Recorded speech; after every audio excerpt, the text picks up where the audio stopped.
Hello, Mr. Mercer. Hi. How are you doing? I'm doing perfect, thank you. Mr. Mercer, you're engaged in a project now, and can you tell us a little bit about this project? The project is in Costa Rica. Costa Rica, basically, I've been there since 1989. I've been in 86 countries in every state of the United States and every province of Canada prior to going to Costa Rica. I know I'll probably never make it to heaven, but I know I can touch it from there. It's the most beautiful place on the planet. Yeah. And what I liked about it was so many things. Number one is that they haven't had military since 1948. They're a very stable democratic country. They don't have the hurricanes. They don't have the tornadoes. It's a very peaceful country. The president of the country won the Nobel Peace Prize. And I worked with the World Wildlife Foundation, National Geographic, Audubon Society, and Greenpeace, and I was just inducted in the Environmental Hall of Fame. That's what I wanted to talk to you about. How are you? That's really, really fascinating, because here you are, you've been a businessman all your life, and yet now all of a sudden you're starting to go into more issues that are environmental issues. Now, what got you interested in the environment? I mean, what was it that really moved you in this direction? When I went to Costa Rica in 1989, there was an island called Garza Island. And unfortunately, the Americans and the Costa Ricans were stealing the scarlet macaw parrots. And unfortunately, in most cases, they were not just stealing them, they were selling to pet stores, and they were also killing them in some cases and selling them the feathers. Wow. But the worst thing is, too, that a lot of people were taking the turtle eggs and as they were hatching, and they were selling them in Asia for aphrodisiacs.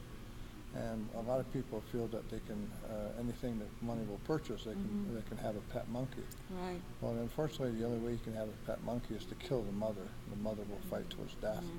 And the mother will physically kill itself after the fact if you take away the baby. So, and I took over the island many years ago and planted 5,000 almond trees. How big is this island? It's 26 miles around. It has 9 miles of And you beach. bought this island yourself? Yeah, I took it over. Took it over, yes. so you leased it or something? Yes. Yeah, okay. And what's a 99-year 99-year lease, yes. I won't remember when the lease is over. I'm familiar with that, yeah. Right.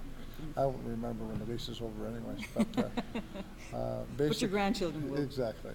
So what happened is that I planted 5,000 almond trees, which is the food of choice for the scarlet macaws, and put up feeding stations. Now I have the largest flock of parrots. I have about the most turtle eggs hatching in the country, and I have about 200 monkeys. And it's not how much money you make in your lifetime, it's what you become as a result of it. And I started finding out more and more and more about nature, and You fell in love with nature. Yes, you have to sort of lead by example. Sure. And so I just knew that that was sort of my calling.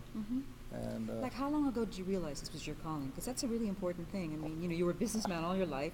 For profit was your only motivation, probably. I liked animals. Okay. I always had horses, and I always had dogs, and I was raised on a farm where we had a lot of different animals. So I couldn't be around when someone was killing a chicken even or for food. Right.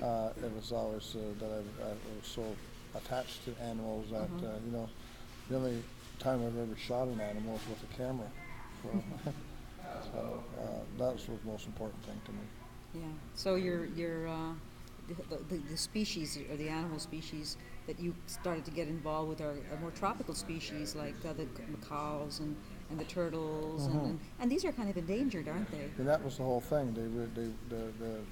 They were almost gone completely prior to myself showing up on the island.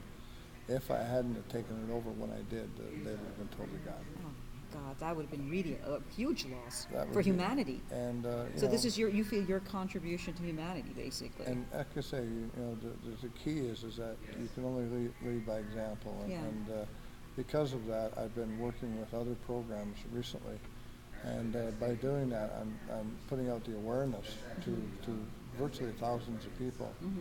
But I've been working with the World Wildlife Foundation, National Geographic, Audubon Society, and Greenpeace, and working with global warming, doing some programs with children's programs to train the children from the very beginning, the about, value of nature, of wildlife, and also, and the most important thing is family. Sure. You know, there's always been this conflict, particularly in third world countries. I mean, Costa Rica is relatively wealthy, but I've traveled around quite extensively, and the problem that you see in many third world countries is this conflict between feeding their own people. You know, you go like, for example, in Africa, and saving the environment. But what people, I think what people don't realize is that you can actually save the environment, use that as a tourist attraction, like ecotourism, or seeing these animals. Many people would pay good money in rich countries to see animals that they would never see anywhere else. And if we could save it, and if we could preserve these animals for our grandchildren, great-grandchildren, you know, what greater gift can people give to their, problem, as a legacy? Yeah, the problem is that you were saying about Africa and poorer countries. Yeah. The problem is that it's good to do all those things, and it's fantastic, but the poor people don't reap the benefits. And so therefore, you know, they do those things for completely for survival. If the people that did all those things also took care of the people at the same time, they wouldn't have to do the things that they do. Yeah, I think there's some projects now that are actually going in that direction where they're... There are a lot of programs recently, all sorts of associations that are now, I'm just working with a group now to dig wells in Bali. And I set the whole program up through the Rotary Club, and they're now digging wells. But there's all sorts of technology recently that will, you know, turn air, take the moisture out of the air and turn it into water. There's all kinds of different programs. Technology is really getting very high tech. Okay. Well, thank you so much, Mr. Mercer, for your wonderful interview. Thank you.